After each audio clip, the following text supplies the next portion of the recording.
we have kids in our school system, elementary school even, who are hurting. Nafshiyistic problems, chayla nefesh. We didn't have this 50 years ago. Depression, trauma, abuse, neglect, bipolar symptoms, ADD symptoms, ADHD, so much going on in the brain.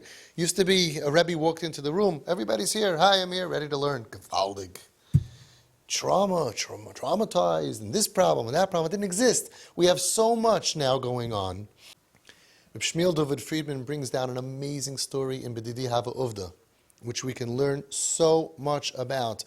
So I want to teach you a story that he brings down, which we can learn from. We can mamish practically save lives with this story. There was a koheling man many years ago, and he was nifter, young. It was a very big tragedy, and he left a young wife with a bunch of kids, a whole house full of kids. The 9.5-year-old boy shut down, emotionally shut down. He didn't keep up in the classroom. He developed social anxiety. He didn't play with friends. He lost his friends. He had depression. He had all kinds of, he was very messed up. He shut down. After a long time, they had no bravery. They didn't know what to do. They went to the top professional of the time. And the professional of those times, they didn't have all the beautiful names that we have today, but basically you diagnosed him with ADD and ADHD and depression and social anxiety and all kinds of stuff. And he told the parents that this is what you have to do. First of all, he should not go to school anymore, only 20 minutes a day. It's too much for him. You have to get tutors to teach him Lashon Kodesh, Hebrew studies, and for the Goyish studies, for social studies and math and whatever they were learning over there. And tutors and tutors and tutors and tutors. And then you have to have a lot of therapy sessions. And then you have to put him on medication. He needs to be on meds. That was what the top professional diagnosed and said that he has to do. This family had no money. There was no breadwinner anymore. It was a Koil family to begin with. And the mother didn't know what to do. So she had a relative, the Rosh Yeshivah of Tchibeen, Rabbi Avraham Ganochovsky. And she went to pour out her heart by her cousin, by her relative, the great Rosh Yeshivah of Tchibeen. And she told him what happened to her son.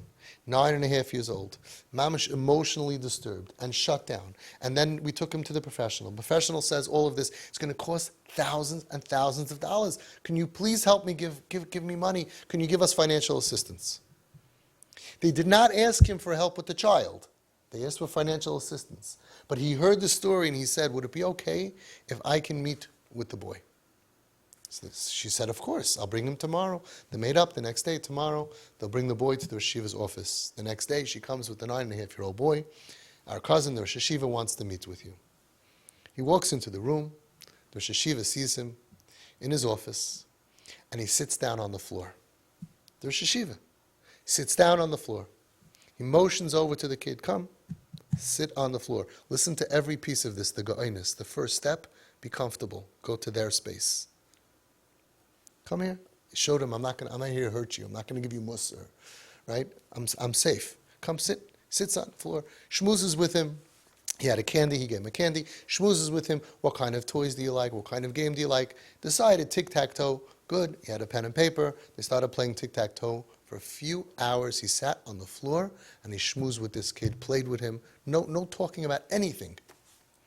After a few hours, he said, okay, I got to go back to work. Tells his mother, can you do me a favor? Can you bring him back tomorrow? The next day again, the boy comes in, Rosh Yeshiva on the floor. He already brought another toy from his house. He had it waiting for him. He knew what he liked, and he's playing for a few hours with him on the floor. And the next day, please come back again. After a few weeks, the Yeshiva tells the boy, we have a big problem. I really enjoy playing with you here on the floor. Problem is, you're supposed to be in yeshiva, and I'm supposed to be a Rosh Yeshiva. I have a yeshiva to run. And we can't go on like this all the time playing. So I would like you to go tomorrow to yeshiva, and I'm giving you a riddle. I want to play a new kind of game with you. I'm giving you a riddle to ask all the boys in your class.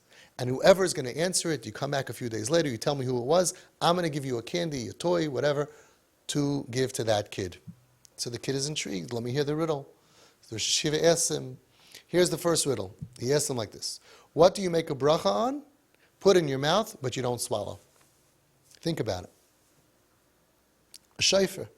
Make a bracha, you put it in your mouth, you don't swallow. The kid thought it was great. The next day he went to Yeshivah. Instead of walking in depressed and, where were you with it? He said, I was with the Yeshivah of Tchibeen, and he gave me a riddle, and if anybody could figure it out, then he's going to give a gift. Unbelievable, everyone's into it.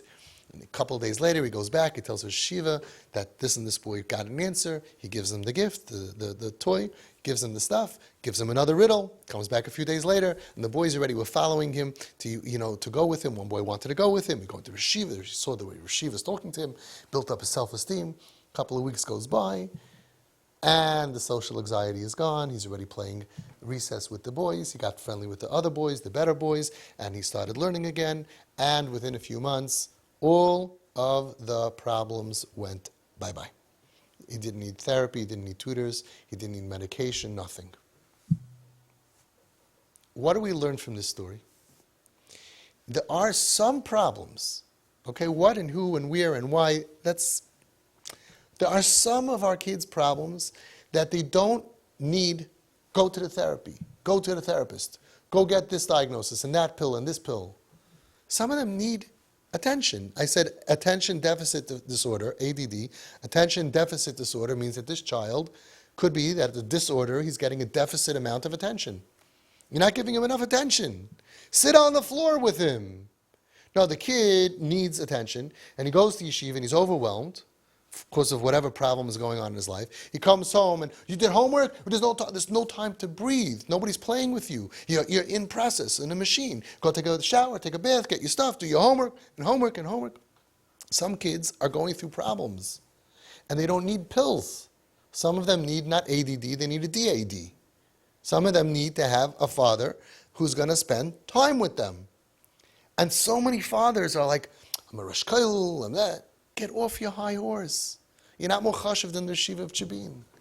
And this goes for the rabbeim, this goes for the teachers, for the manalim, and the yeshivas. Before we send somebody off, some kids definitely need therapy. I'm not anti-anything. But some kids could be saved from so much tutors and trauma and being different and being on pills so many times. If we would get off of our horse and spend the time wasting time. The yeshivas wasted hours and hours. It was an investment. He invested into this neshama. He wasn't even asked to. They came for financial aid, but he knew it doesn't make sense. Something shut off. Well, here's what we learn. When kids shut off, you have to reignite them. They don't need a whole new mechanical engine. They don't need a whole thing. No. They're good.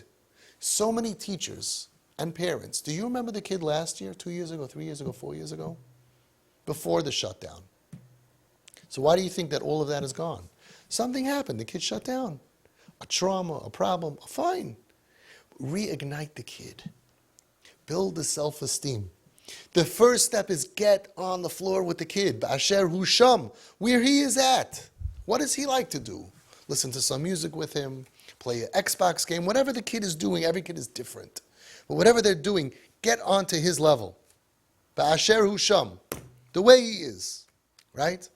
And then spend a lot of time with there until you're ready to make that next move. And the next move was, I enjoy your time, but I need you to do that, and I'm going to teach you how to do it. I'm going to build your self-esteem. The kid could have walked into school feeling so tzibrachen. Everybody's looking at me. Where were you? Oh, he lost his father. Instead, he walked in with a riddle from the Tshibeen Yeshivah, and a candy, and a prize, and he's a hero, and everybody's interested, and everybody's going home and asking their fathers and their mothers. Genius! Genius, build up a kid. That's how you build somebody up. We're not all Tchibeen Yeshivah, we're not all such geniuses, but if we understand the map, that's the medicine to heal many times Tzibrachenkeit. Many times we can heal the diagnosis and the social anxiety and the depression. Many times can be dealt with somebody who's older and caring, can sit on the floor and play with the kid and build that relationship and boost them with the self-esteem. Who knows what we could save? Hours and hours of sitting in the therapist's office, hours and hours of getting pills, of going to tutors and all of that. Many times the kids come home, they're shvach in yeshiva, we give them tutors, more pain at home, more pain. If we would sit and play with them on the floor, it could be they wouldn't need a tutor. It won't work for everybody. But a lot of our kids, if the source of the problem is a nafshiyistic problem, then the tutor and the medicine and the therapy is a Band-Aid. Get to the root of the problem. Give them a backing of a father, a mother, grandparents. Zaydis, we need you to jump in now. Grandfathers used to be removed. Now we need you for your grandchildren. Go visit them in Yeshivah. Pick them up for lunch by recess once a week. Yeshivah doesn't mind if they miss recess in 4th grade, in 6th grade. In Masifta, go visit them. Don't faher them. Sit on the floor with them. You hear me? Sit on the floor with them. They have enough pressure to learn. When they're happy, Yismach Lev Mevakshei Hashem. And I'm not just talking about off the derech. The healthy ones, there are so many nafshiistic problems that are shooting at our kids and knocking them out at older ages where we didn't even see it. Invest in them today. Invest in them with fun. Take them out. If you can take them bowling, take them bowling. If you can take them to shoot pool, depends on your lifestyle. I'm not telling you to do anything wrong.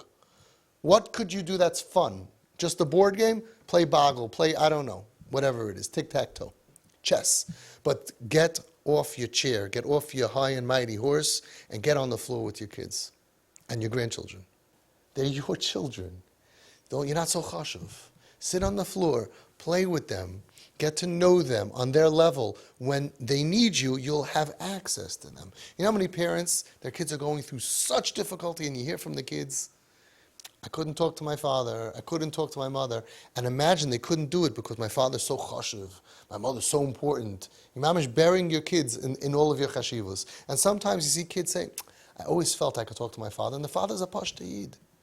Be pashit. Be pashit. When it comes to your children, be a pashta. Don't be so high and mighty. It's very difficult when you're high and mighty to raise kids who feel that they can open up to you. We're in a dar where they have secrets, where things happen to them, where they have struggles. And if they think that you can't relate to struggles, nothing's going to happen. Get off your feet, off your horse, off your high. Get on the floor.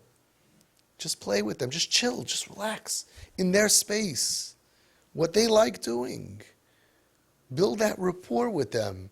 And you'll come up with a chachmadik way to get them to boost their self-esteem. The ones who are suffering, they should go into school. They should feel good about themselves. My Zaidi took me to school. We need the grandfathers to step up to the plate. The Rosh Mishpacha. We need, not in the name of, you shouldn't dress like that. Stop with the Musar, Teichacha. Become loving. Become Zaidis and Babis and bake your cookies for them. And go to the young dar and let them feel that they have people who back me. I'm not alone in this world. Not alone in this world. So many kids feel alone. And especially the struggling kids, before you send to the therapist and all the psychiatrists and all the medication, get off your high horse. Sit on the floor. See what happens. And if we do this, we'll save a lot of pain from our kids. We have to really do it. You'll see that the kids have more stamina. They have more self-esteem. They're able to have a lot of diseases and infections that are not going to stick to them. They'll get over because they have back. They feel good about themselves. They know that I have a grandfather. I'm his favorite. That's the kunst. The kunst is to make every grandchild and every child feel that way, because those kids have a higher chance of getting over the bad things that happen to them. And if they can't, and chas v'shalom, they end up in trouble, that relationship is going to be that relationship to pull them out.